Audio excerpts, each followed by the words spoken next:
When you heard Uzui say those words, you felt your heart, soar, and glance up to see his eyes alight and dancing with mischief. I don't actually mind. I've grown used to it. You tell him, giving him a cheeky smile. It was a total lie. JK. For Tengen, in a distant glaze with lust and entertainment, knew about the amount of abuse and mistreatment of women in Yushiwara that went overlooked by its residents and the government. He found several aspects of it repulsive. None the act itself, but the amount of abuse and mischief of women that went overlooked by all of its residents. It still doesn't matter. Why don't you just quit? He asks. You know there are far better jobs, right? Yeah, I know. Your voice trails off, not really knowing what else to say. You knew there were probably better jobs for you, but it was actually difficult for women of your stature. Besides, you felt like you owed Lady Yatamoto for being kind enough to take you off the streets, or else you'd be living a miserable life in the slums of Tokyo. And again, Tengen was right, though. Years of working here had even worse sufferable than living in poverty. It was slowly taking a toll on your health and mental state. It isn't healthy. But even if I were to quit my job, what place would want to hire me? You say softly. A lot of people already find me creepy and don't even want to be near me. The Gurwan is the only place that'll hire me. I know it's hell, but at least it pays.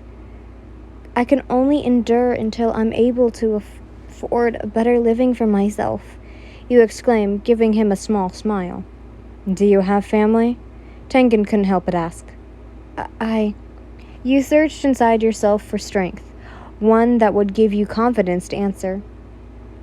My family was murdered by someone. You averted your gaze downwards. I don't know much of the story since I wasn't there when it happened. All I remember was coming home, seeing policemen who told me that my neighbors had reported a ruckus, and there had been a break-in, and that my parents were killed. You exclaimed, a murderer? Perhaps. The odds were 50-50, but it already suspiciously clear to Tengen that it was probably a demon that killed your family, and the fact you seemed unaware of the existence of demons. Your story tugged at Tengen's heartstrings. He couldn't help but feel sorry for you. No doubt if he couldn't have been there, he would have been there to protect you, even avenge your family by slaying the foul demon. He could only imagine how alone and sad you must have felt, living all by your lonesome without a family. Tengen couldn't help but sit in silence, admiring you. You're indeed a very strong young girl, able to survive on your own without anyone to comfort or support you. You immediately flinched when you felt Tengen's strong hand on you and yelped when he lifted you, like you weighed absolutely nothing, and placed you on his lap. You blushed instantly at the odd position as Tengen's strong, muscular arms slowly wrapped around your waist, pulling you until you were pressed against his solid, tall frame. Uzui-sama, you were about to question, not really sure what he's doing. You're so pretty, he whispers softly in your ear. His sudden words cause you to blush profusely as you felt your heart soar. What? In truth, he's actually the pretty one as the light mirrors of the room shines on him, lighting all his stupidly handsome features. Every edge and dip of his strong body constrains the way it makes his hair look healthier and, like fine silver. You're far too beautiful to belong in a place like this, he adds before nuzzling his face in between your shoulder and neck. You inhale sharply as he gently pulled your hair back to reveal your neck before placing a cascade kisses on your flesh.